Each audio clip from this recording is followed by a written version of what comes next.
Move to our next topic now.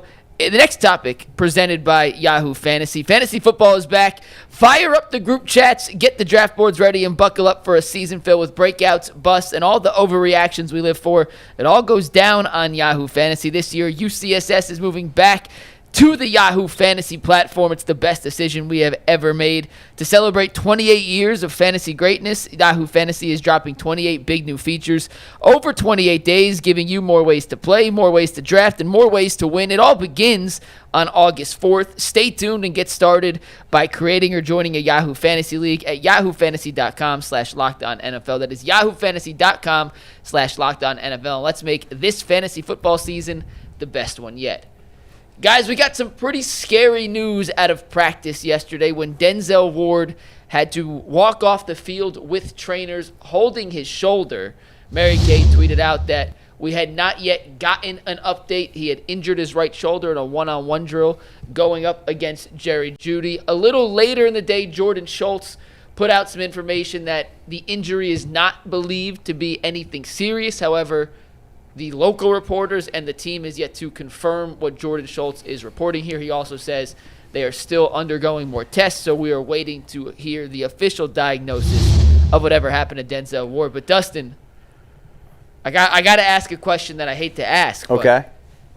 Can the Browns defense, which may be very good this year, sustain or withstand losing Denzel Ward for any significant period of time? Or is he that much better than the rest of the healthy cornerbacks the Browns currently have? I think you know the answer to that. I do. That's why I hated to ask the question, but I still had to ask. I hate to answer the question, but we all know the answer is, of course the defense is reliant upon their stars. I mean, Myles Garrett, Denzel Ward, those guys have to be healthy. If they're not, the defense takes a significant step back because the depth is just not there.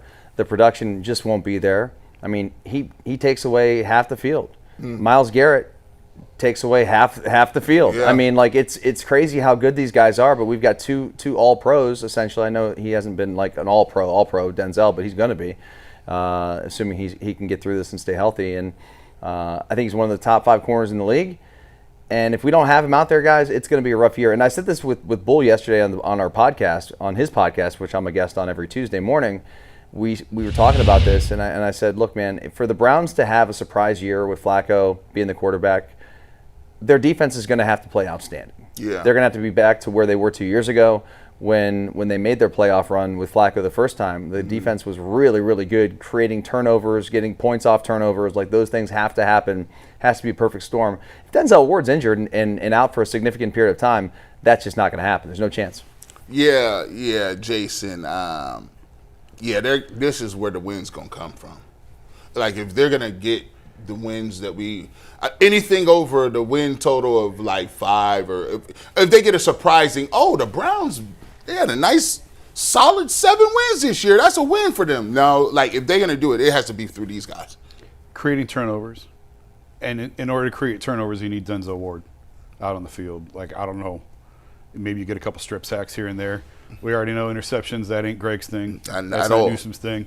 You're already down 1 starting cornerback on this team for next year with Emerson being out. I don't even know. I mean, Denzel's going to miss 3 games, right? It's going to happen somewhere. It's in the books. It's baked into the cake. It's in the contract. He's going to miss 3-4 games. I don't know where you go. Who starts? I mean, you slide Cam to the outs. I don't know where you go at that point. Look at the names. As I was making this graphic this morning, by the way, I've never heard of 2 of those people. Lamarian James is an undrafted free agent. Never heard of him. Chigozie. Yep, never heard of him. Anusium. I'm not going to lie, hand up. I triple-checked to make sure it was a real player. I thought about putting a fake name on here to play our favorite game, real player or not. Chigozie Anusium is a real player. Miles Harden was a 7th-round pick last season, and Tony Brown is a special teams guy. I mean, hey, listen, Ronnie Hickman surprised as an undrafted guy. Cam Mitchell's had a rough, but he's also had moments where he's surprised. So it's, an injury creates an opportunity for these guys that right now we're going, I don't know, never heard of the guy. There's a time where we never heard of Ronnie Hickman. Well, I guess that's not true because of Ohio State, but you know what I'm saying, where they weren't a known quantity on the Browns and they had an opportunity, they held on to it. But if Denzel goes down with the Emerson injury already, that's bad. It's thin.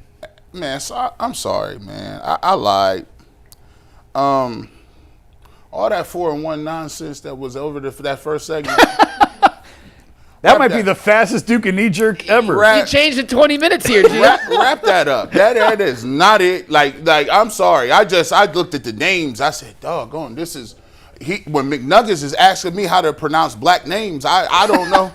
That's how far we've come. Chigozie aneurysm. Yeah, I don't know what that. They got LeBron James' cousin, Marion down there. Who is these people? It's like all pros in the NBA's cousins. James Harden's brother? This is crazy, right? Donovan Mitchell's baby bro, Cam. This is tough. Like, you know what? I can now all of a sudden I see a world where Flacco comes out, he's 1-something. Pickett comes out. I can see where rookies is playing by week 7 with this type of defense. Because here's the thing. This is where, you know what? Shout out to Andrew Berry. You guys are funny. When you said that, yeah, this is the front offices. They make it so they be tinkering and moving things. Put a thumb on the scale. This is where the thumb is at.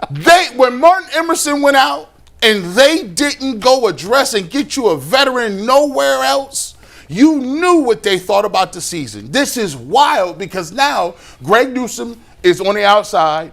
They have him on the inside for a reason. Now, you know Denzel going to miss 3 to 4 games. And all the rest of the guys are unproven, no-name gangsters. Yeah, and look, those players who are, what did you say, unproven gangsters? Yeah. Yeah, so those unproven gangsters could turn out to be ballers. We just don't know. Sure. And they're not household names. Like undrafted guys, late-round picks, especially at that position, They it hit happens all the time. Yeah. Yeah. Because they're all good athletes who played maybe at a smaller school or what have you and didn't get drafted high. But whatever. The point is they could become something. But we don't have any veterans, that we feel comfortable putting out there if Denzel would go down. Right. Like, I just wish we had a guy who'd been in the league for like 7 years or something, who'd been a starter, and you got somebody else to slide in there. You just don't right now. A bunch of unproven guys who don't have a lot of experience. First week, T. Higgins is Jamar Chase. Then you get you some Zay Flowers.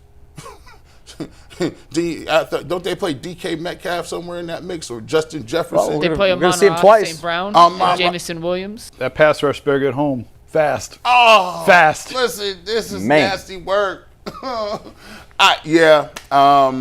This is where the deficiencies come, because then you start to look back and you say, okay, well now that means Myles Garrett has to get home very quickly. Now it's saying that you got to stop the run. And the thing that we look at is I can't pencil rookies in and say they're going to be dominant. No. Right. I can't say Mason Graham's going to be like, It's not. Schlesinger or Mike Hall Jr. If one of them flashes from game to game, that's great, but I can't count on consistency. It's going to be this. Yeah, it's this the with peaks and rookies. valleys. Yeah. So it's like, that's where the wins are going to come. And unfortunately, I'll be interested to see if they bring anybody for the waiver wire when people get cut. But I think they're planning on going what they got. I haven't seen anything that says they're going to try to bolster that. If Denzel is healthy, and it looks like he averted the worst at this point, this defense can't. I mean,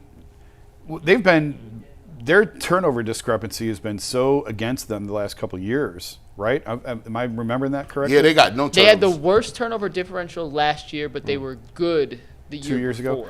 I mean, turnovers are so fluky. If they can create turnovers, create short fields, I think we were talking on the group chat yesterday. Do I think it's a championship level defense? No. Do I think it's a competent defense that can keep them competitive and keep them in games? Absolutely, yeah. And we talk about the pass rush getting home and generating turnovers. Denzel with a couple picks here or there. You can create points. You can stay in games with the defense. I can't pick them to win a ton of games because of the uncertainty at the quarterback position and the lack of offensive weapons, proven offensive weapons right now. And we also need our special teams to be outstanding. Yeah. I mean, You need a kicker who can kick. Well, our punt game has been good. Yeah. That's got to continue to be excellent because we're talking about flipping the field position is so vital for a team who's probably not going to be explosive offensively in terms of putting up tons of points. So Dustin Hopkins has to bounce back to where he was before he got this big contract. What he did last year was just not good enough. So defense, special teams, I hate to be that guy, but for this team to win above 6-7 games, they need those areas to be flawless. This is Trestle ball. We're going to Trestle ball. Yeah. And then plus we haven't even discussed the offensive line. I mean, you weren't on the show. What No. did you make of DeJuan? You guys making with DeJuan Jones playing against the Eagles? That was a surprising revelation to me. All the rest of the ones sat up. It just looked like they wanted him to get work. I think he just wanted reps. Or they needed him. They felt like they needed him to get reps. I don't know that I would read that as a negative thing. I don't think. Am I missing He's something? still a young player. Yeah. You know, like, what's wrong with that? I mean, He he's missed a lot of coming time into- last year. To his body, the new weight, all that stuff. And if he's going to become like a bell cow left tackle, you need him to be ready to go. Well, I don't have a problem with that. No. I think they pushing him. I think they just like, yo, They need to. they wrong with pushing that? him. Nothing wrong Yeah. with So that. He was over 400 pounds last year. They need to push him.